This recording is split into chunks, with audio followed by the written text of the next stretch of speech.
Hello students, বায়নি নির্মলে তোমাদের প্রত্যেককে অভিনন্দন জানাই। Second SLST biological science PG লেভেলে তোমরা যারা প্রিপারেশান নিচ্ছ, তোমরা যদি সিলেবাস অ্যানালাইসিস করো তাহলে দেখবে যে জুলজি এবং বোটানি সিলেবাস তুলনামূলকভাবে অনেক ইজি, কিন্তু ফিজিওলজির সিলেবাস একটু তুলনামূলকভাবে টাফ।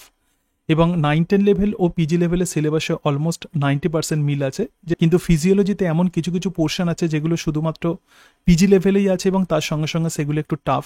তো সেই অংশগুলো নিয়েই প্রধানত আমি আলোচনা করছি। এবং আগামী যে 2 মাসে তোমাদের আমি একদম প্রথম থেকেই আমি যেটা বলে আসছি যে তোমরা যারা 9-10 লেভেলে এক্সামিনেশান দেবে তারা তো পিজি লেভেলে এক্সামিনেশান দেবে যদি তোমরা সুযোগ পাও। তাহলে এক্ষেত্রে আগামী 2 মাসে তোমরা কিন্তু 9-10 লেভেলের টোটাল সিলেবাস কভার করো এবং তার সঙ্গে সঙ্গে পিজি লেভেলে এক্সক্লুসিভলি পিজি লেভেলে যে সমস্ত টপিকসগুলো আছে সেইগুলো ছোট ছোট করে শর্ট নোট তৈরি করো এবং সেইভাবেই প্রিপারেশান নাও। তবেই কিন্তু এই হিউজ সিলেবাস কভার করতে পারবে আগামী 3 মাসের মধ্যে। তবেই কিন্তু এই স্ট্র্যাটেজি মেনটেন করলে হিউজ সিলেবাস কভার করতে পারবে। তো আমি প্রধানত বিভিন্ন অংশগুলো আলোচনা করছি ফিজিওলজিতে, যেহেতু ফিজিওলজি তুলনামূলকভাবে টাফ এবং ফিজিওলজির এমন কিছু কিছু টপিকস আছে যেগুলো যে কোনো ফিজিওলজি বই পড়লেও কিন্তু তোমাদের বুঝতে অসুবিধা হয়। তো সেই কারণের জন্য আমি ছোট ছোট করে নোটস তৈরি করছি এবং সেই নোটস থেকেই এই বিষয়গুলো তোমাদের সাথে আলোচনা করছি। আশা করি এই ক্লাসগুলো তোমাদের হেল্পফুল হবে এবং আশা করছি ফিজিওলজির এই টাফ পোর্শন আমি তোমাদের এসএসসির আগে কভার করে দিতে পারবো। তো আগের দিন যে পোর্শনে আমি আলোচনা করেছি, দেখো বডি ফ্লুইড অ্যান্ড ইমিউনোলজি। তো বডি ফ্লুইড অ্যান্ড ইমিউনোলজিতে তোমরা যদি দেখো দেখবে যে buffers in blood and regulation of blood pH. তো এই পোর্শনটা কেবলমাত্র পিজি লেভেলে আছে, আগের দিন আমি আলোচনা করে দিয়েছি। এবং আরও একটা টপিকস আছে, তো সেটি হলো হাইপার সেন্সিটিভিটি। যে কোনো ইমিউনোলজির বই থেকে তোমরা এটা পেয়ে যাবে, তুলনামূলকভাবে ইজি টপিকস। তো সেই জন্য এই আলোচনাতে আমি এটা রাখছি না। তো এবার যেটা সম্বন্ধে আলোচনা করবো, হার্ট অ্যান্ড সার্কুলেশন। তো হার্ট অ্যান্ড সার্কুলেশন বলতে হার্ট সম্বন্ধে পড়তে গেলে প্রথমেই হার্টের স্ট্রাকচার, তার সঙ্গে সঙ্গে কার্ডিয়াক সাইকেল, আরও বিভিন্ন বিষয় আছে। 11-12 লেভেলের বই যেমন তোমাদেরকে পড়তে হবে হার্টেতে, সেগুলো তোমরা অলরেডি পড়েছো।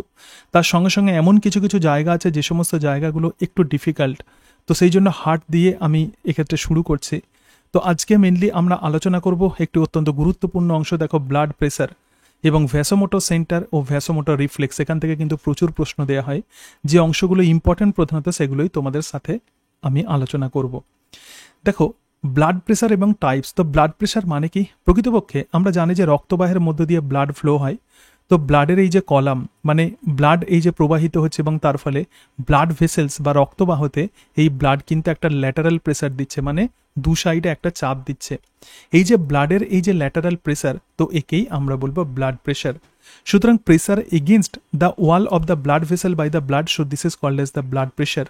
তো column of the blood exert the lateral pressure. দেখো এই ব্লাড ভেসেলের দুই দিকে কি করছে? ব্লাড প্রেসার দিচ্ছে।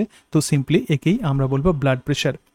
তো প্রধানত যে টপিকস যেটা আছে ব্লাড প্রেসার এবং ভ্যাসোমোটর সেন্টার আর ভ্যাসোমোটর রিফ্লেক্স, এটার মানে কি, টপিকসে কি বলতে চেয়েছে এটা কিন্তু তোমাদেরকে ভালো করে বুঝতে হবে। তাহলে প্রথমেই এটা আইডিয়া নিয়ে নিতে হবে যে ব্লাড প্রেসার প্রকৃতপক্ষে কি, এবং তারপরেই আমরা যেটা দেখবো তো সেটা হচ্ছে এই ব্লাড প্রেসার কীভাবে রেগুলেটেড হয়। তোমাদের সিলেবাসে আছে যেমন ভ্যাসোমোটর সেন্টার বা ভ্যাসোমোটর সেন্টার, এটা যেমন আছে। তো এই সম্পর্কে আলোচনা করবো ভ্যাসোমোটর সেন্টারটা প্রকৃতপক্ষে কি, এবং তার সঙ্গে সঙ্গে ভ্যাসোমোটর রিফ্লেক্স, মানে ভ্যাসোমোটর রিফ্লেক্স অ্যাকচুয়ালি কি। এবং এর সাথে সাথে কিছু এমসিকিউ কোয়েশ্চেন্স নিয়েও আলোচনা করব। তাহলে তোমরা বুঝতে পারবে যে এই টপিকস থেকে কেমন ধরনের প্রশ্ন আসতে পারে, রাইট? তো ব্লাড প্রেসার বা রক্তচাপ, তাহলে আমরা কি দেখলাম যে ব্লাডের একটা কলাম, যেটা ব্লাড ভেসেলসের মধ্যে দিয়ে যে ব্লাড প্রবাহিত হচ্ছে বা রক্ত প্রবাহিত হচ্ছে, সেটা এই যে ল্যাটারাল যে প্রেসার দিচ্ছে, তো একেই আমরা বলবো ব্লাড প্রেসার। এবার দেখো এই যে ব্লাড প্রেসার, তাহলে ব্লাড ভেসেলস বিভিন্ন হতে পারে, সেটা আর্টারি হতে পারে, আর্টারির থেকে ছোট সেটা আর্টারিয়াল হতে পারে, ক্যাপিলারি বা জালক হতে পারে, ভেন হতে পারে। তো আর্টারির মধ্যে মিন যে প্রেসার, তো সেটা কিন্তু 93 মিলিমিটার। এই যে আমি কি বললাম, মিন ভ্যালু, আর্টারির যে মিন ভ্যালু মানে আর্টারিয়াল প্রেসারের যে মিন ভ্যালু, তো সেটাই 93 মিলিমিটার। এই যে টার্মটা লিখেছে এটা কিন্তু খুব গুরুত্বপূর্ণ। কেন গুরুত্বপূর্ণ তোমরা একটু পরেই বুঝতে পারবে। এবং আর্টারিওলে কিন্তু প্রেসার তুলনামূলকভাবে কম, 50 মিলিমিটার এইচজি। ক্যাপিলারি অর্থাৎ জালকে প্রেসার হচ্ছে 20 মিলিমিটার এইচজি। আর সব থেকে ব্লাড প্রেসার কম হচ্ছে 4 millimetre HG in case of vein, মানে শিরাতে প্রধানত ব্লাড প্রেসার সব থেকে কম হয়। এখন আমরা ব্লাড প্রেসার বলতে কি বুঝি? So we designate blood pressure as the arterial pressure. তো আর্টারির মধ্যে যে প্রেসারটা থাকে, তো তাকেই আমরা বলবো ব্লাড প্রেসার। ব্লাড প্রেসার কিভাবে আমরা মেজারমেন্ট করি? ব্লাড প্রেসার মানে হচ্ছে cardiac output and total peripheral resistance. তো কার্ডিয়াক আউটপুট এবং টোটাল পেরিফেরাল রেজিস্ট্যান্সের যে প্রোডাক্ট, মানে যে গুণফল, তো সেটাই হলো ব্লাড প্রেসার। এখন ডিফারেন্ট টাইপের ব্লাড প্রেসার মানে ব্লাড ভেসেলসে ডিফারেন্ট টাইপের ব্লাড প্রেসার প্রধানত থাকে, যেমন আটারিতে যে প্রেসার থাকে তাকে বলে আটারিয়ার ব্লাড প্রেসার, ক্যাপিলারিতে যেটা থাকে তো তাকে বলা হয় ক্যাপিলারি ব্লাড প্রেসার, আবার ভেনে যদি থাকে তো তাকে আমরা বলবো ভেনের blood pressure. Mainly blood pressure বলতে আমরা কিন্তু আটারিয়াল ব্লাড প্রেসারকেই বুঝি। তো আটারিয়াল ব্লাড প্রেসারকে কিভাবে এক্সপ্রেস করা হয় দেখো, সিস্টোলিক প্রেসার এবং ডায়াস্টোলিক প্রেসার। দেখো আমরা প্রত্যেকেই জানি যে আমাদের যে নর্মাল যে ব্লাড প্রেসার সেটা 120 millimetre HG by 80 millimetre HG. এই যে 120 মিলিমিটার এইচজি মানে এই চাপ কিন্তু হিউজ, আবার 80 মিলিমিটার এইচজি 120 থেকে তুলনামূলকভাবে কম। তো 120 মিলিমিটার এইচজি এটাকে আমরা বলবো সিস্টোলিক প্রেসার, আর 80 মিলিমিটার এইচজি তো এটাই হচ্ছে ডায়াস্টোলিক প্রেসার। তাহলে সিস্টোলিক প্রেসার এবং ডায়াস্টোলিক প্রেসার প্রকৃতপক্ষে কি দেখো, যখন হার্ট যখন কন্ট্রাক্টেড হয় তো তখন কি হয়, pick value during the cardiac cycle contraction of the left ventricle. আমরা জানি যে লেফট ভেন্ট্রিকেলের যখন সংকোচন হয় বা বামলিন্দের যখন সংকোচন হয় তখন সেই বামলিন্দ কি করে, সমগ্র দেহতে প্রধানত বিশুদ্ধ রক্তকে ছড়িয়ে দেয়, অর্থাৎ সিস্টেমিক সার্কুলেশনের মধ্য দিয়ে সমগ্র দেহতে দূষিত রক্তকে ছড়িয়ে দেয়। এবং লেফট ভেন্ট্রিকেলের কন্ট্রাকশনের ফলে ব্লাড কিন্তু আটারির মধ্যে ঢুকে যায়, এবং যখনই আটারির মধ্যে ঢুকে যায় তখন অটোমেটিক্যালি একটা প্রেসার তৈরি হয় এবং এই প্রেসার কিন্তু হিউজ হয়। সুতরাং peak value during the cardiac cycle মানে contraction of the left ventricle 120 millimetre এই যে এটা হিউজ একটা প্রেসার তৈরি হয়। তো এবং এটাই হচ্ছে highest arterial blood pressure, right? তো একেই আমরা বলবো সিস্টোলিক প্রেসার, মানে লেফট ভেন্ট্রিকেলের সংকোচনের ফলে যে প্রেসার তৈরি হয়। এবং ডায়াস্টোলিক প্রেসার মানে কি, তার মানে আবার ভেন্ট্রিকেল যখন প্রসারিত হয় তখন অটোমেটিক্যালি আর্টারির মধ্যে প্রেসার কমতে থাকে। তো মিনিমাম যে ভ্যালু ডিউরিং দ্য ডায়াস্টল তো সেটাই হচ্ছে 80 মিলিমিটার এইচজি। তো এই যে নর্মাল রেঞ্জ এটা কিন্তু তোমাদের মনে রাখতে হবে। এক্ষেত্রে একটা বিষয় খেয়াল করো, আমি প্রধানত সেই অংশগুলোই বলছি যেগুলো পরীক্ষার জন্য ইম্পর্টেন্ট, যেহেতু সময় কম তো সেই জন্য ইম্পর্টেন্ট অংশগুলোই লিখেছি, এবং তার সঙ্গে সঙ্গে এমনভাবে বলছি যে তোমরা কিন্তু সমস্ত বিষয় ক্লিয়ারলি বুঝতে পারবে। আমার টার্গেট কি, আমাদের টার্গেট হচ্ছে ভ্যাসোমোটর সেন্টার এবং ভ্যাসোমোটর রিফ্লেক্স বোঝা। এই অংশগুলো আমরা জানি, কিন্তু এটা বুঝতে গেলে অবশ্যই ব্লাড প্রেসার সম্পর্কে আইডিয়া নিতে হবে। এবং দেখো পালস প্রেসার তাহলে কাকে বলে, পালস প্রেসার হচ্ছে systemic blood pressure minus diastolic blood pressure. তাহলে নর্মাল সিস্টোলিক ব্লাড প্রেসার কত ছিল, 120 মিলিমিটার এইচজি, আর ডায়াস্টোলিক ব্লাড প্রেসার কত, 80 মিলিমিটার এইচজি। এই দুটোকে বাদ দিলে কত হচ্ছে, 40 মিলিমিটার এইচজি। তো এটাই হচ্ছে পালস প্রেসার। আর মিন আর্টারিয়াল প্রেসার তাহলে কি, মিন আর্টারিয়াল প্রেসার হচ্ছে diastolic blood pressure plus pulse pressure, অর্থাৎ এই যে পিপি ডিভাইডেড বাই 3। তো প্রথমেই আমি যেখান থেকে শুরু করেছিলাম যে আর্টারির যে মিন প্রেসার সেটা কত, 93 মিলিমিটার এইচজি। তাহলে দেখো মিন আর্টারিয়াল প্রেসার কত হচ্ছে, তাহলে ডায়াস্টোলিক ব্লাড প্রেসার কত এক্ষেত্রে 80 মিলিমিটার এইচজি, আর পালস প্রেসার কত ছিল 40 ডিভাইডেড বাই 3, এটা কত 93 থেকে 100 মিলিমিটার এইচজি। সুতরাং মিন আর্টারিয়াল ব্লাড প্রেসার হবে 93 থেকে 100 মিলিমিটার এইচজি। এখন একটা বিষয় আমরা ভাবলে আশ্চর্য হয়ে যায় যে গ্র্যাভিটি মানে পৃথিবীর মাধ্যাকর্ষণ শক্তিও কিন্তু আমাদের ব্লাড প্রেসারকে কন্ট্রোল করে। তো হার্টের নিচেতে যে সমস্ত ব্লাড ভেসেলসগুলো থাকে তার উপর প্রধানত মাধ্যাকর্ষণ শক্তি অনেক বেশি হয়, আবার হার্টের উপরে যে ব্লাড ভেসেলসগুলো থাকে তো তার উপর মাধ্যাকর্ষণ শক্তি তুলনামূলকভাবে কম হয়। হার্টের উপরে যে সমস্ত ব্লাড ভেসেলসগুলো আছে, যেহেতু সেই সমস্ত ব্লাড ভেসেলসে পৃথিবীর মাধ্যাকর্ষণ শক্তি তুলনামূলকভাবে কম, তো সেই জন্য সেখানে প্রেসার কিন্তু কম হবে। আবার হার্টের নিচে যে সমস্ত রক্তবাহ বা ব্লাড ভেসেলস আছে, যেহেতু মাধ্যাকর্ষণ শক্তি তুলনামূলকভাবে সেখানে অনেক বেশি, তো সেই জন্য এই সমস্ত ব্লাড ভেসেলসে তুলনামূলকভাবে প্রেসার অনেক বেশি হবে। এবং blood pressure is measured from the brachial artery, আমাদের যে ব্রাকিয়াল ধমনী আছে তো সেই ব্রাকিয়াল ধমনীর মধ্যে প্রেসারকে নির্ণয় করা যায়, তার মধ্যে কি পরিমাণ ব্লাড প্রেসার থাকে, যে যন্ত্রের সাহায্যে ব্লাড প্রেসার নির্ণয় করা হয় তো সেটাই হচ্ছে স্ফিগমোম্যানোমিটার। এছাড়া ব্লাড প্রেসার নির্ণয়ের আরও ডিফারেন্ট টাইপের টেকনিক আছে, তো স্ফিগমোম্যানোমিটার এই টেকনিক এটা কিন্তু ইনডাইরেক্ট মেথড, ঠিক আছে। এবার দেখো এই যে নর্মাল যে ব্লাড প্রেসার আমরা দেখলাম 120/80 মিলিমিটার এইচ, যে এটা নর্মাল ব্লাড প্রেসার, কিন্তু হাই ব্লাড প্রেসার বা হাইপার টেনশন আমরা কাকে বলবো, তোমরা দেখবে যে তোমাদের সিলেবাসে কি দেওয়া আছে, heart rate and it's regulation. Heart rate and it's regulation তার মানে এই ভিডিওর মধ্য দিয়ে এই অংশটা কভার হয়ে যাবে, হার্ট রেট এবং তার রেগুলেশন। এবং তার সঙ্গে সঙ্গে আছে cardiac output measurement and factors affecting, এটা 19 লেভেলের সিলেবাসে আছে, সেই জন্য কার্ডিয়াক আউটপুট আমি আলোচনা করব না। ইসিজি এবং নর্মাল ইসিজি আমি কিন্তু আলোচনা করব, পরের ভিডিওতেই আলোচনা করব। লিডস এবং ভেক্টোকার্ডিওগ্রাম একটা আলোচনা করব, এবং ব্লাড প্রেসার, ভ্যাসোমোটর সেন্টার এবং ভ্যাসোমোটর রিফ্লেক্স, ঠিক আছে। তাহলে heart rate and it's regulation যেমন এই ভিডিওর মধ্যে দিয়ে কমপ্লিট হবে, তার সঙ্গে সঙ্গে তার সঙ্গে সঙ্গে vasomotor reflex, blood pressure, vasomotor centre, vasomotor reflex এই অংশ কমপ্লিটেড হবে। তো এই এবং তার সঙ্গে সঙ্গে হাইপার টেনশন, উচ্চ রক্তচাপ, তো এই অংশটাও কিন্তু কমপ্লিট হয়ে যাবে। তাহলে এই ভিডিওর মধ্য দিয়ে 3টে অংশ তোমাদের কমপ্লিট হয়ে যাচ্ছে। তো হাই ব্লাড প্রেসার বা হাইপার টেনশন তাহলে কি, যখন ব্লাড প্রেসার 140/90 মিলিমিটার এইচজির যখন বেশি হয়ে যায়।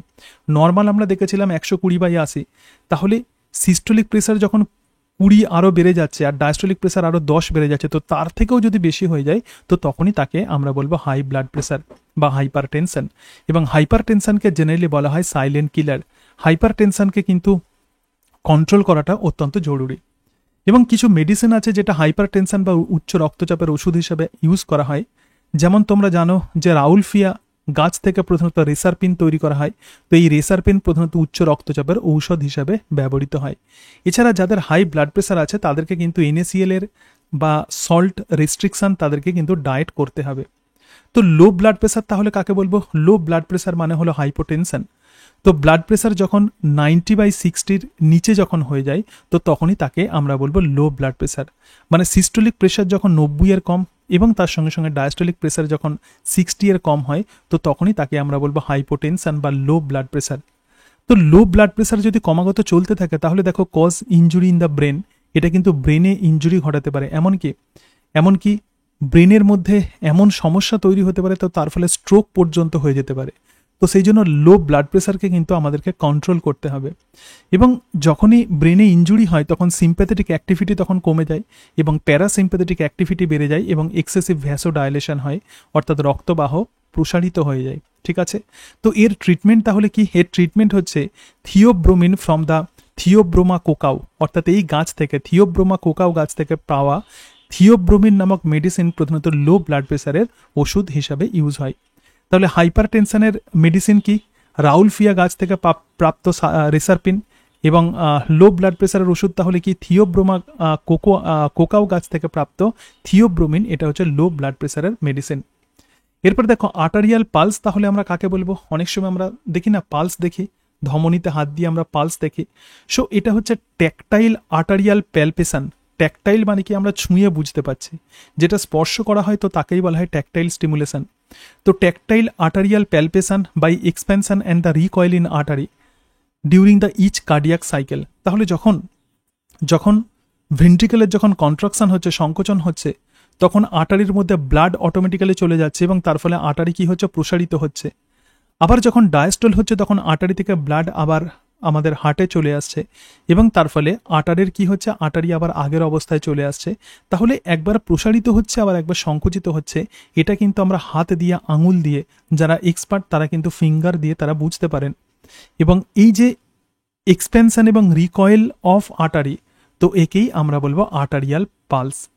তো আর্টারিয়াল পালস প্রধানত বিভিন্ন জায়গাতে ফিল করা হয়, কিন্তু যে জায়গাটা পরীক্ষার জন্য ইম্পর্টেন্ট তো সেটা হচ্ছে feel in the radial artery of the wrist. আমাদের যে রিস্ট আছে, হাতের যে কবজি আছে এবং এই কবজিতে এখানে রেডিয়াল আর্টারি আছে, তো এই রেডিয়াল আর্টারিতে আমরা আর্টারিয়াল পালসকে সহজেই বুঝতে পারি। এবং নর্মাল পালস রেট কত? 66 বিট পার মিনিট। যখন আমরা শুয়ে থাকি বিভিন্ন কন্ডিশনে এই পালস রেট কিন্তু ডিফারেন্ট হতে পারে। যখন আমরা শুয়ে থাকি তখন মিনিটে 66টা বিট আমরা পাবো। এই অংশগুলোই প্রধানত ব্লাড প্রেসারে তোমাদেরকে আইডিয়া রাখতে হবে। যে regulation of the cardiovascular system, অর্থাৎ এই হার্ট রেট কিভাবে কন্ট্রোলড হয় এবং তার সঙ্গে সঙ্গে ব্লাড প্রেসার কিভাবে কন্ট্রোলড হয়, তো তার পিছনে কি কারণ আছে, কারা সেটাকে কন্ট্রোল করছে, তো সেগুলো সম্পর্কেই আমরা দেখব। এবং কার্ডিওভাস্কুলার সিস্টেম প্রধানত দুটো মেজর রেগুলেটরি সিস্টেম কার্ডিওভাস্কুলার সিস্টেমকে কন্ট্রোল করে। একটি হলো আমাদের ব্রেনের মেডালা অবলঙ্গাটাতে, এবং ব্রেনের যে মেডালা অবলঙ্গাটা আছে এখানে স্পেসিফিক সেন্টার থাকে, তার নাম ভ্যাসোমোটর সেন্টার। এবং এই ভ্যাসোমোটর সেন্টার প্রধানত কার্ডিওভাস্কুলার সিস্টেমকে কন্ট্রোল করে, ব্লাড প্রেসারকে যেমন কন্ট্রোল করে তার সঙ্গে সঙ্গে হার্ট রেটকেও কন্ট্রোল করে। কিভাবে কন্ট্রোল করে সেটা আমরা পড়ব। এবং আরও একটি প্রসেস আছে, তো সেটা হচ্ছে কেমিক্যাল কন্ট্রোল। এবং কেমিক্যাল কন্ট্রোল ভ্যাসো কনস্ট্রিক্টর এবং ভ্যাসো ডায়ালেটার। এমন কিছু কিছু মলিকুলার মেকানিজম আছে তো যার ফলে প্রধানত ব্লাড ভেসেলস প্রসারিত হয়, তো সেই প্রসেসকে আমরা বলবো ভ্যাসো ডাইলেশন।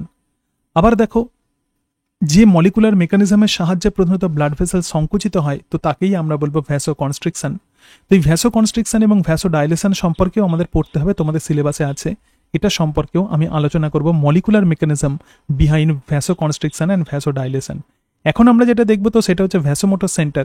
আমরা যেটা দেখবো তো সেটি হলো নিউরাল রেগুলেশন, অর্থাৎ নার্ভাস সিস্টেম লেভেলে কিভাবে কার্ডিওভাস্কুলার সিস্টেম রেগুলেটেড হয়।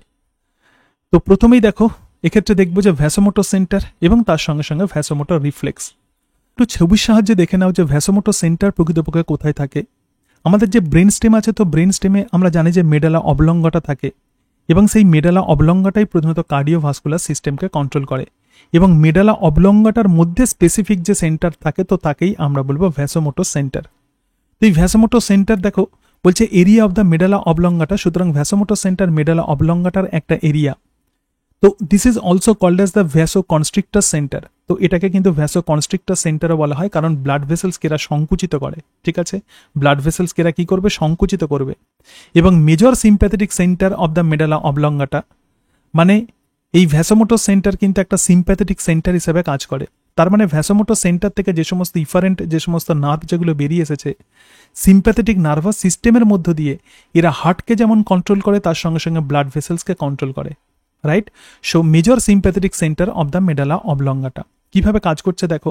যদি কোনোভাবে এই ভ্যাসোমোটর সেন্টার যদি কোনোভাবে অ্যাক্টিভ হয়ে যায়, অর্থাৎ হার্ট রেট যদি কমে যায় তাহলে ভ্যাসোমোটর সেন্টার অ্যাক্টিভ হয়, অথবা ব্লাড প্রেসার যদি কোনোভাবে কমে যায় তখন কিন্তু ভ্যাসোমোটর সেন্টার অ্যাক্টিভ হয়ে যায়। তাহলে যদি কোনোভাবে হার্ট রেট কম হয় এবং ব্লাড প্রেসার যদি কোনোভাবে কম হয়, তাহলে এই ভ্যাসোমোটর সেন্টারের মধ্যে কিছু নিউরন আছে, সেই সমস্ত নিউরনগুলো গ্লুটামিন ক্ষরণ করে, অর্থাৎ ফায়ারিং গ্লুটামিনার্জিক নিউরন। এবং এই গ্লুটামিনার্জিক নিউরন এরপর কি করবে, activate the thoracolumbar sympathetic system.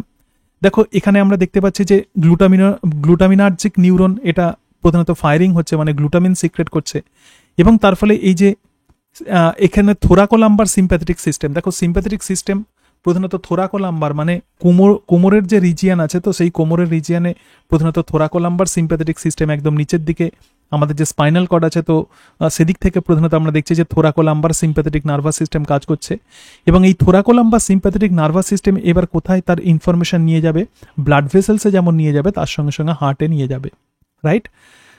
তাহলে আবার বলছি এই ভ্যাসোমোটর সেন্টার থেকে প্রধানত গ্লুটামিনার্জিক নিউরন প্রধানত এটা সিক্রেট করবে গ্লুটামিনকে, এবং গ্লুটামিনকে যখন সিক্রেট করবে তখন সিম্প্যাথেটিক নার্ভাস সিস্টেম অ্যাক্টিভ হবে, এবং এই সিম্প্যাথেটিক নার্ভাস সিস্টেম ব্লাড ভেসেলসের ওপর কাজ করবে এবং তার সঙ্গে সঙ্গে হার্টের ওপর কাজ করবে।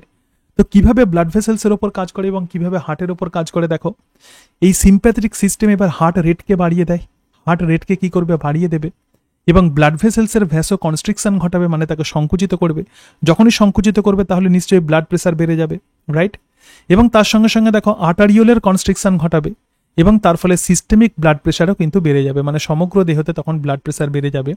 এবং এইভাবে ভ্যাসোমোটর সেন্টার প্রধানত ব্লাড প্রেসার এবং তার সঙ্গে সঙ্গে হার্ট রেটকে নিয়ন্ত্রণ করে।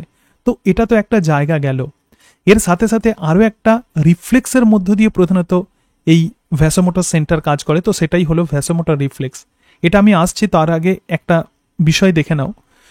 আমরা যেটা দেখলাম তো মেডালা অবলঙ্গাটার সিম্প্যাথেটিক সিস্টেম দেখলাম, কিন্তু মেডালা অবলঙ্গাটার মধ্যে কিন্তু প্যারাসিম্প্যাথেটিক সিস্টেমও থাকে।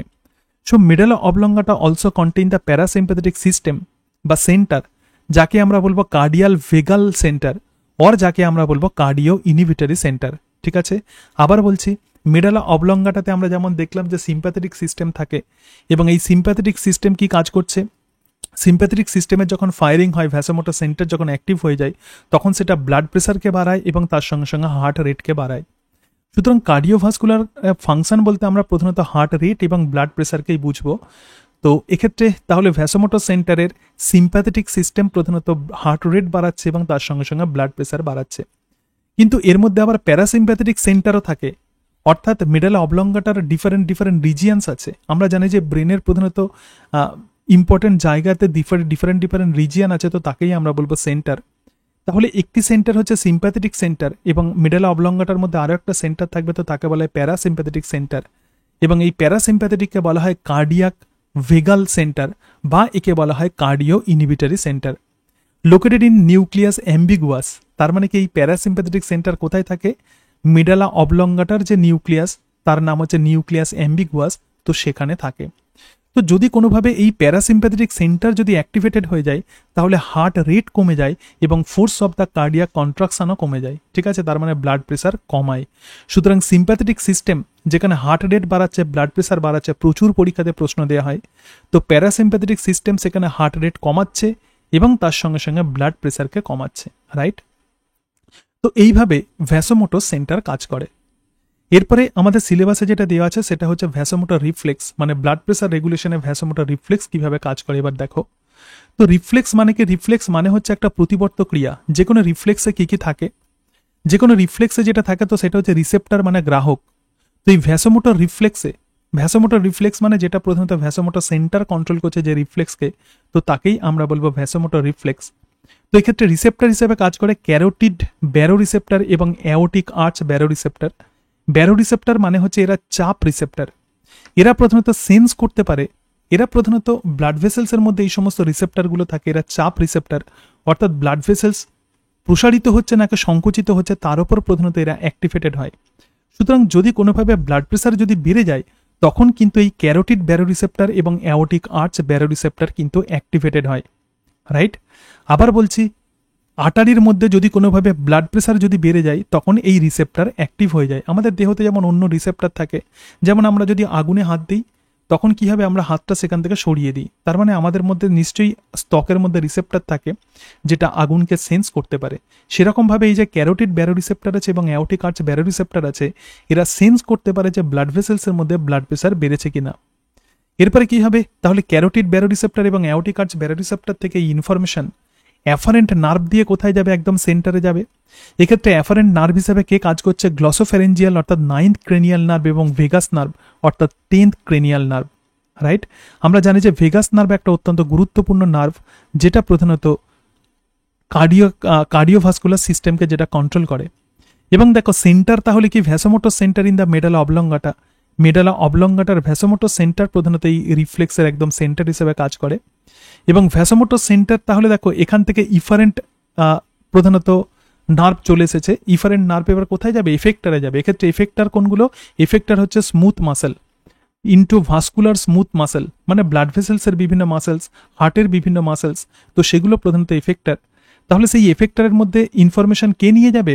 Vasomotor centre give up sympathetic fibre. Sympathetic fibre যেটা স্পাইনাল কর্ড এবং সিম্প্যাথেটিক চেন গ্যাংলিয়ন দিয়ে যেটা পাস করছে, তারা প্রধানত ভাস্কুলার স্মুথ মাসেলসের মধ্যে ইনফরমেশন নিয়ে যায়। তাহলে যদি কোনোভাবে ব্লাড প্রেশার যদি কোনোভাবে বেড়ে যায় তো সেই ইনফরমেশন এই কার্ডিও ব্যারো রিসেপ্টর এবং অ্যাওটিক আর্চ ব্যারো রিসেপ্টর সেটা সেন্স করতে পারে।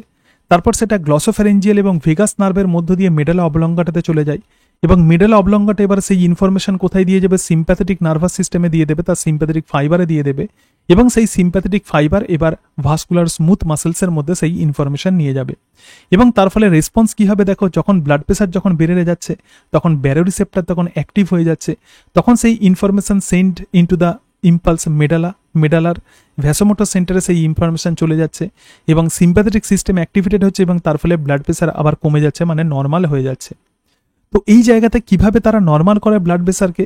দেখো, ভ্যাসোডাইলেশন ঘটায়, মানে রক্তবাহকে প্রসারিত করে দেয়, হাইপোটেনশন ঘটায় এবং কার্ডিয়াক আউটপুটকে কমিয়ে দেয়, ঠিক আছে। তাহলে ব্যারো এই যে রিফ্লেক্স বা ভ্যাসোমোটর রিফ্লেক্সের মেন কাজ কি? ভ্যাসোডাইলেশন, হাইপোটেনশন এবং কার্ডিয়াক আউটপুটকে কমিয়ে দেওয়া, এবং এইভাবেই কিন্তু এরা ব্লাড প্রেশারকে নিয়ন্ত্রণ করে।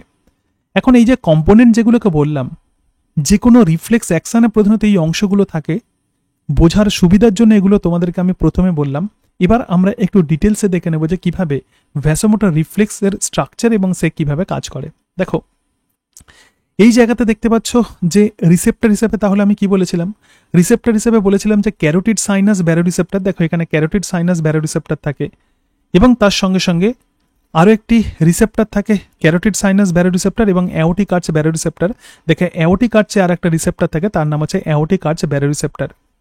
তো ক্যারোটিড সাইনাস ব্যারো রিসেপ্টর এবং অ্যাওটিক আর্চ ব্যারো রিসেপ্টর এরা প্রধানত রিসেপ্টর হিসেবে কাজ করছে কিসের? প্রেসারের। যদি ব্লাড প্রেসার বেড়ে যায় এটা সেটাকে সেন্স করতে পারে। এবং এই যে অ্যাওটিক আর্চ ব্যারো রিসেপ্টর এবার সেই ইনফরমেশন ভেগাস নার্ভ দিয়ে কোথায় নিয়ে চলে যাবে? ভ্যাসোমোটর সেন্টারে নিয়ে চলে যাবে। ভেগাস নার্ভ দিয়ে কোথায় নিয়ে চলে যাচ্ছে? ভ্যাসোমোটর সেন্টারে। আবার দেখো, ক্যারোটিড সাইনাস যে ব্যারো রিসেপ্টর আছে এটা প্রধানত গ্লসোফ্যারেঞ্জিয়াল মানে 9th ক্রেনিয়াল নার্ভ দিয়ে ইনফরমেশন কোথায় নিয়ে যাচ্ছে? ভ্যাসোমোটর সেন্টারে নিয়ে চলে যাচ্ছে। এবার ভ্যাসোমোটর সেন্টারের ফায়ারিং হবে, সিম্প্যাথেটিক সিস্টেম অ্যাক্টিভেটেড হবে, তার ফলে ব্লাড প্রেসার এরা কমিয়ে দেবে। সো ভ্যাসোমোটর রিফ্লেক্স প্রথমত এটা একটা short term regulation of the blood pressure, মানে খুব দ্রুত ব্লাড প্রেসারকে কন্ট্রোল করার জন্য এই ভ্যাসোমোটর রিফ্লেক্স কাজ করে। এবং এই শর্ট টার্ম রিফ্লেক্স প্রথমত দুই রকমের হয়, একটা ব্যারো রিফ্লেক্স এবং আর একটা কেমো রিফ্লেক্স। যেহেতু আমাদের সিলেবাসে এই ব্যারো রিফ্লেক্সটা আছে, তো সেই জন্য আমরা এটা সম্পর্কেই পড়বো, কেমো রিফ্লেক্স আমাদের সিলেবাসে নেই। এবং আরও একটি প্রসেস আছে, সেটা হচ্ছে লং টার্ম প্রধানত কন্ট্রোল, এবং যেটা রেনিন অ্যাঞ্জিওটেনসিন সিস্টেম প্রধানত ব্লাড প্রেসারকে কন্ট্রোল করে। তোমরা জানো যে যখন এক্সক্রেটরি সিস্টেম তোমরা যখন পড়বে দেখবে যে রেনিন অ্যাঞ্জিওটেনসিন পাথওয়ে আছে, কিন্তু এক্ষেত্রে আমরা যেটা পড়বো তো সেটা হচ্ছে ব্যারো রিফ্লেক্স বা ভ্যাসোমোটর রিফ্লেক্স। দেখো, vasomotor reflex mediated by the sensor. তো ভ্যাসোমোটর এই যে রিফ্লেক্স আছে, এটা কিছু সেন্সারের সাহায্যে প্রধানত এরা কাজ করে, এবং দিস সেন্সার্স আর কিছুই নয়, এরা হচ্ছে স্ট্রেচ রিসেপ্টার মানে ব্যারো রিসেপ্টার।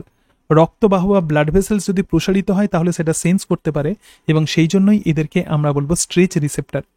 এই স্ট্রেচ রিসেপ্টার কি হতে পারে? Carotid sinus. তাহলে ক্যারোটিড সাইনাস দেখো, small dilation in the internal carotid artery, অর্থাৎ আমাদের যেই যে ক্যারোটিড আর্টারি আছে তার মধ্যে এক্সটার্নাল ইন্টারনাল থাকে, তো ইন্টারনাল ক্যারোটিড আর্টারির মধ্যেই প্রধানত ক্যারোটিড সাইনাস ব্যারো রিসেপ্টার থাকে, এটা হচ্ছে এর পজিশন। তো ক্যারোটিড সাইনাস ব্যারো রিসেপ্টার তাহলে কি? Small dilation in the internal carotid artery, internal carotid artery একটু ডাইলেটেড হয়ে গেছে, এবং সেটাই প্রধানত ক্যারোটিড সাইনাস হিসাবে কাজ করে। Innervated by branch of the glossopharyngeal nerve মানে 9 ক্রেনিয়াল নার্ভ। তাহলে ক্যারোটিড সাইনাসের সঙ্গে কোন নার্ভ ইনারভেটেড থাকে? 9 ক্রেনিয়াল নার্ভ, এটা কিন্তু অ্যাফারেন্ট নার্ভ। তো একে বলা হচ্ছে অলসো কল দ্য হেরিংস নার্ভ। তো একে কিন্তু আমরা হেরিংস নার্ভও বলবো। Send information to the medulla অবলঙ্গাটা, তাহলে এরা মেডালা অবলঙ্গাটাতে ইনফরমেশন নিয়ে যাচ্ছে। So it is afferent nerve. যেহেতু রিসেপ্টর থেকে ইনফরমেশন এরা নিয়ে যাচ্ছে, তাহলে এই গ্লসোফ্যারিঞ্জিয়াল নার্ভ হলো অ্যাফারেন্ট নার্ভ। আরও একটা স্ট্রেচ রিসেপ্টর একসঙ্গে কাজ করছে, তো তার নাম হচ্ছে অ্যাওটিক আর্চ ব্যারো রিসেপ্টর। এটা প্রেজেন্ট ইন অ্যাওটিক আর্চ ওয়াল। দেখো, এই জায়গাতে আমরা দেখতে পাচ্ছি যে অ্যাওটিক আর্চের যে ওয়াল আছে, এখানে প্রধানত অ্যাওটিক আর্চ ব্যারো রিসেপ্টর আছে, ঠিক আছে। তো অ্যাওটিক আর্চ ব্যারো রিসেপ্টর যখন অ্যাক্টিভেটেড হয়, সেই ইনফরমেশন কে নিয়ে যাবে? ভেগাস নার্ভ, অর্থাৎ 10th ক্রেনিয়াল নার্ভ। সুতরাং দেখো, send information via the vagus nerve, এটা তাহলে অ্যাফারেন্ট, এবং also call the carotid aortic depression nerve or the Cyon's nerve. তো এই যে ভেগাস নার্ভকে আমরা কি বলবো? অ্যাওটিক ডিপ্রেশন নার্ভ অথবা সায়েন্স নার্ভ এটাকে বলা হয়। তো এই ক্যারোটিড সাইনাস এবং অ্যাওটিক আর্চ ব্যারো রিসেপ্টর যদি অ্যাক্টিভেটেড হয় due to increase of blood pressure, তাহলে ভ্যাসোমোটর সেন্টারের মধ্য দিয়ে এরা ব্লাড প্রেশারকে কমিয়ে দেয়। অর্থাৎ এক্ষেত্রে এই রিফ্লেক্স অ্যাকশন যে কাজে হেল্প করছে সেটা হচ্ছে ভ্যাসোডাইলেশন, হাইপোটেনশন এবং ডিক্রিজ কার্ডিয়াক আউটপুট, এবং তার ফলে ব্লাড প্রেশার আবার কমে যায়, মানে নর্মাল হয়ে যায়। তো এগুলোই প্রধানত সিলেবাসে মেনশন করেছে। আমি প্রধান জিনিসগুলো তোমাদেরকে বললাম। তোমরা পারলে ভিডিও পজ করে এই অংশগুলো লিখে নিতে পারো, লিখতে খুব বেশি সময় লাগবে না। আমি তোমাদের বলেছিলাম যে দিনের অন্তত আধ ঘন্টা একটু সময় রাখবে, যারা পিজি লেভেলে যারা প্রিপারেশান নিচ্ছ। 9-10 লেভেলের প্রিপারেশানের সঙ্গে সঙ্গে দিনের আধ ঘন্টা অথবা 45 মিনিট পিজি লেভেলের প্রিপারেশানটা প্যারালালি নিয়ে যাবে, ঠিক আছে। প্রথম 2 মাস 9-10 লেভেল ভালো করে পড়ো, তাহলেই কিন্তু পিজি লেভেলের অলমোস্ট 90% তোমাদের কভার হয়ে যাবে। এবং প্রতিদিন 40 থেকে 45 মিনিট বা 1 ঘন্টা হাতে রেখে দাও, যেখানে পিজি লেভেলের এক্সট্রা অংশগুলো পড়ে ফেলো। যেমন আমি এই যে ফিজিওলজির যে পোর্শনগুলো বলছি, তোমরা যদি বই থেকে পড়তে যাও, আমি বইয়ের নাম বলেছি কিন্তু সেখানে হিউজ লেখা আছে, কিন্তু আমি ছোট করে একদম তৈরি করে দিয়েছি, এবং এগুলোই ভিডিও পজ করে তোমরা কিন্তু এগুলো লিখে নিতে পারো, তাহলে তোমাদের নোটস দাঁড়িয়ে যাবে। একটা খাতা করে নেবে ফিজিওলজির, যেগুলো শুধুমাত্র পিজি লেভেলের, একটা করে খাতা করে নেবে এবং সেখানে এই অংশগুলো লিখবে, তাহলেই দেখবে যে তোমার প্রিপারেশান একদম খুব ভালো হয়ে যাবে, তুমি কিন্তু কনফিডেন্ট হয়ে যাবে। মনে রাখবে, এই ধরনের পরীক্ষাতে ক্র্যাক করতে গেলে কনফিডেন্স কিন্তু অত্যন্ত গুরুত্বপূর্ণ। তোমরা মোটামুটি সবাই জানো, অর্থাৎ আমি যেটা জানি তোমরাও সেটা জানো, প্লাস অন্যান্য স্টুডেন্টস তারা সেটা জানে, কারণ আমরা সবাই মাস্টার ডিগ্রি কোয়ালিফাই করেছে। কিন্তু ঘটনা হচ্ছে, পরীক্ষাতে কারা ক্র্যাক করবে? যাদের সাহস আছে, যাদের কনফিডেন্স আছে, যাদের প্রিপারেশন একদম কম্প্যাক্ট হবে, স্মার্ট হবে, তো তারাই কিন্তু এই এক্সামিনেশনে ক্র্যাক করবে। যেহেতু এটা একটা লাইফ চেঞ্জিং এক্সামিনেশন, তো সেই কারণের জন্য খুব কেয়ারফুল হতে হবে এবং খুব সিরিয়াস হতে হবে, প্রত্যেকটা মিনিট কিন্তু ভালোভাবে ইউটিলাইজ করতে হবে। তো যাই হোক, যে বিষয়ে আলোচনা করলাম, এবার কিছু এমসিকিউ নিয়ে আমি আলোচনা করি। দেখো, এমসিকিউগুলো তোমরা নিশ্চয়ই করতে পারবে, খুব বেশি এমসিকিউ নয়। দেখো, barrow receptor is which type of feedback? তো এই যে ব্যারো রিসেপ্টর বা অ্যাওটিক আর্চ, এই যে রিফ্লেক্স আমরা যেটা দেখলাম, তো সেটা কোন টাইপের ফিডব্যাক? অপশান এ বলছে নেগেটিভ, অপশান বি হচ্ছে পজিটিভ, অপশান সি হচ্ছে বোথ নেগেটিভ অ্যান্ড পজিটিভ, আর অপশান ডি হচ্ছে ফিড ফরওয়ার্ড। এক্ষেত্রে যেটা কারেক্ট অপশান হবে সেটা হচ্ছে নেগেটিভ ফিডব্যাক রেগুলেশন। এটা একটা excellent example of negative feedback regulation. এরপরে দেখো all are effect of sympathetic stimulation, সবকিছু সিম্প্যাথেটিক স্টিমুলেশনের একটা এফেক্ট এক্সেপ্ট, তো সিম্প্যাথেটিক স্টিমুলেশন মানে আমরা কি দেখেছিলাম, যেটা ব্লাড প্রেসারকে বাড়াবে এবং তার সঙ্গে সঙ্গে হার্ট রেটকে বাড়াবে। দেখো ইনক্রিজ দ্য কন্ডাকশন ভেলোসিটি, মানে হার্টের মধ্য দিয়ে যে ইম্পালস যেগুলো কন্ডাক্টেড হচ্ছে সেটাকে বাড়াবে। ইনক্রিজ হার্ট রেটকে বাড়াবে obviously. Increase the contractility of the heart, মানে হার্টের সংকোচন ক্ষমতা বাড়াবে। এবং ইনক্রিজ দ্য রিফ্র্যাক্টারি পিরিয়ড, সুতরাং যেটা কারেক্ট অপশন হবে এইটা, ইনক্রিজ রিফ্র্যাক্টারি পিরিয়ড। 3 নম্বর কোয়েশ্চেন দেখো, pressure on the carotid sinus cause, তো ক্যারোটিড সাইনাসের মধ্যে যে প্রেশার সেটা কি তৈরি করছে, মানে এর ফলে কি হচ্ছে। অপশান এ বলছে হাইপার ক্যাপনিয়া, অপশান বি বলছে ট্যাকাইকার্ডিয়া, অপশান সি হচ্ছে রিফ্লেক্স ব্র্যাডিকার্ডিয়া এবং অপশান ডি হচ্ছে ডিসপনিয়া। তো ব্র্যাডিকার্ডিয়া মানে কি, হার্ট রেটকে কমিয়ে দেওয়া। ক্যারোটিড সাইনাস যদি অ্যাক্টিভেটেড হয় তাহলে রিফ্লেক্স ব্র্যাডিকার্ডিয়া তৈরি হয় এবং তার ফলে কিন্তু হার্ট রেট কিন্তু কমে যায়। আমরা কি দেখেছিলাম এখানে, দেখো এই যে ভ্যাসোমোটর রিফ্লেক্স তাহলে কি করছে, এক্ষেত্রে হার্ট রেটকে এটা কিন্তু কমিয়ে দিচ্ছে, ঠিক আছে। আবার সেই জন্যই তোমাদের সিলেবাসে আলাদা করে দিয়েছে যে ভ্যাসোমোটর সেন্টার এবং ভ্যাসোমোটর রিফ্লেক্স, সিলেবাসে কি বলতে চেয়েছে সেটা কিন্তু বুঝতে হবে। এসএসসি সিলেবাসে এটাই কিন্তু তার বিউটি। আমি দীর্ঘদিন ধরে এসএসসি পড়াচ্ছি, তো সেই কারণের জন্য মোটামুটিভাবে আমার একটা কনসেপশন তৈরি হয়ে গেছে। তো ভ্যাসোমোটর সেন্টার যেখানে প্রধানত হার্ট রেটকে যেখানে বাড়াচ্ছে, কিন্তু ঘটনা হচ্ছে যে এই যে ব্যারো রিসেপ্টর যেটা বা ভ্যাসোমোটর রিফ্লেক্স, এটা কি করছে, এই হার্ট রেটকে কমাচ্ছে, মানে ব্লাড প্রেসারকে কমাচ্ছে। তার মানে রিফ্লেক্স ব্র্যাডিকার্ডিয়া, মানে হার্ট রেটকে এরা কমিয়ে দেয়। এবং barrow receptor regulate blood pressure in the range of, দেখো ব্যারো রিসেপ্টর কি বলেছিলাম, ব্যারো রিসেপ্টর কিন্তু প্রধানত ইমিডিয়েট, খুব দ্রুত প্রধানত ব্লাড প্রেসারকে নিয়ন্ত্রণ করে। আর লং টার্ম রেগুলেশনের জন্য যে সিস্টেম কাজ করবে, তো সেটাই হচ্ছে রেনিন অ্যাঞ্জিওটেনসিন পাথওয়ে। তো barrow receptor regulate blood pressure in the range of, option A বলছে 50 থেকে 80 মিলিমিটার এইচজি, অপশান বি বলছে 70 থেকে 150 মিলিমিটার এইচজি, অপশান সি হচ্ছে 100 থেকে 200 মিলিমিটার এইচজি এবং অপশান ডি হচ্ছে অল ব্লাড প্রেসার লেভেল। এক্ষেত্রে যেটা কারেক্ট অপশান হবে সেটা হচ্ছে অপশান বি, দ্যাট ইজ 70 থেকে 150 মিলিমিটার এইচজি। অর্থাৎ এই রেঞ্জের মধ্যে প্রধানত ব্যারো রিসেপ্টর ব্লাড প্রেসারকে রেগুলেট করে। তো আশা করি এই ভিডিওগুলো তোমাদের অনেকটাই হেল্পফুল হবে। আমি আবারও বলছি যে বায়োলজিক্যাল সায়েন্সের 9-10 লেভেল এবং পিজি লেভেলের প্রধানত সিলেবাসে অলমোস্ট 85 থেকে 90% মিল আছে এবং জুলজি এবং বোটানির সিলেবাস কিন্তু তুলনামূলকভাবে ইজি। ফিজিওলজির সিলেবাস কিন্তু একটু ডিফিকাল্ট। ফিজিওলজির সিলেবাস একটু ডিপ লেভেলে তোমাদের পড়তে হবে, ফিজিওলজি থেকে কোয়েশ্চেন্স একটু ডিফিকাল্ট লেভেলে হয়। তো সেই কারণের জন্যই যে অংশগুলো প্রধানত তোমরা বইতে পাবে না বা বইতে অনেক লেখা আছে, তো সেগুলোই তোমাদের সাথে আলোচনা করছে। আশা করি এই ক্লাসগুলো তোমাদের অনেকটাই হেল্পফুল হবে। এবং এই প্রসঙ্গে বলি, আমি কিন্তু পিজির কোনো রকম আমি কোচিং দিচ্ছি না। তোমরা আমাকে অনেকে ফোন করছো, অনেকে আমাকে হোয়াটসঅ্যাপ করছো, তো ফোন এখন আমি অ্যাটেন্ড করতে পারবো না, একটু ব্যস্ত আছে, এই সমস্ত নোটসগুলো তৈরি করতে হচ্ছে, বুঝতে পারছো পিজি লেভেলের জন্য এই লেখাগুলো আমাকে লিখতে হচ্ছে। তো সেই কারণের জন্য ফোন যেমন আমি অ্যাটেন্ড করতে পারছি না, তো তাতে তোমরা কোনো কিছু খারাপ কিছু মনে করবে না। কিন্তু ঘটনা হচ্ছে যে আমি তোমাদের পিজি লেভেলের কিন্তু কোনো রকম কোচিং দিচ্ছি না, এইভাবে তোমাদেরকে আমি হেল্প করছি। আশা করি এতে তোমাদের কিন্তু পারপাস সলভ হয়ে যাবে। তোমরা আগামী 2 মাস 9-10 লেভেলের প্রিপারেশান নাও এবং এই ভিডিওগুলোকে একটু দেখে রাখো, তাহলেই দেখবে যে কখন তোমাদের প্রিপারেশান 99% হয়ে যাবে। তো এটাই আমার তোমাদেরকে বলার ছিল। সকলে ভালো থেকে এবং সকলে মনের আনন্দে প্রিপারেশান নাও, কনফিডেন্স রাখো, সিলেবাস ভালো করে কভার করো। মনে রাখবে সিলেবাসের ইচ অ্যান্ড এভরি ওয়ার্ডে কিন্তু বেসিক আইডিয়া তোমাকে নিতে হবে, এটা কিন্তু খুব গুরুত্বপূর্ণ।